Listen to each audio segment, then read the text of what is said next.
Elevator अनुष्ठान नियम शब्द मुख्यतः एलिवेटर गेम के नियमों को संदर्भित करता है, जो कोरियाई शहरी किंवदंती पर आधारित एक अलौकिक अनुष्ठान है जो कथित तौर पर किसी व्यक्ति को दूसरे आयाम में ले जाता है।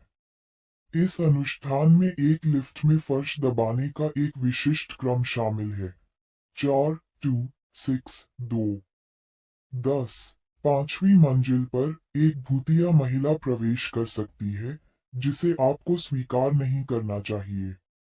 यदि सही ढंग से किया जाता है, तो लिफ्ट 10वीं मंजिल तक चढ़ जाएगी, जो सफलता का संकेत है।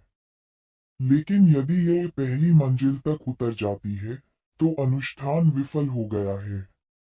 एलिवेटर गेम के नियम पूर्वापेक्षाएं।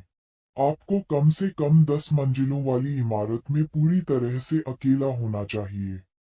रात में खेलना सबसे अच्छा है। एलिवेटर में प्रवेश करें, पहली मंजिल पर जाएं और अकेले लिफ्ट में प्रवेश करें। यदि कोई और लिफ्ट में है, तो आप खेल शुरू नहीं कर सकते। मंजिलें दबाएं, चौथी मंजिल के लिए बटन दबाएं, फिर दूसरी, फिर छठी और फिर दूसरी मंजिल के लिए। 5वीं मंजिल की महिला। जब लिफ्ट 5वीं मंजिल पर पहुंचती है, तो एक महिला प्रवेश कर सकती है। महत्वपूर्ण बात यह है कि आपको उसकी ओर देखना या उससे बात नहीं करनी चाहिए, क्योंकि वह मानव नहीं है। 10वीं मंजिल तक आगे बढ़ें, 5वीं मंजिल के बाद 10वीं मंजिल का बटन दबाएं। सफलता या असफलता।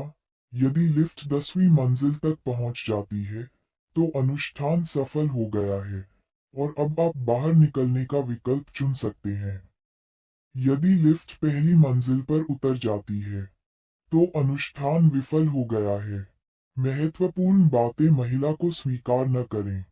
5वीं मंजिल पर महिला को स्वीकार करने का अर्थ है उसकी उपस्थिति से आपको श्राप देना या आपको चीर देना। यदि अनुष्ठान विफल हो जाता है, यदि लिफ्ट पहली मंजिल पर पहुंच जाती है, तो बिना पीछे देखे तुरंत लिफ्ट से बाहर निकलें और इमारत से बाहर निकल जाएं। खेल रद्द करें। यदि आप 10वीं मंजिल से पहले रुकना चाहते हैं, तो खेल रद्द करने के लिए पहली या 10वीं मंजिल के अलावा कोई भी बटन दबाएं। एलिसा लैम घटना। कुछ कहानियां इस खेल को एलिसा लैम की मौत से जोड़ती हैं, जो एक होटल के पानी के टॉवर में मिली थी, जब उसे एक लिफ्ट में अजीबोगरीब हरकतें करते देखा गया था।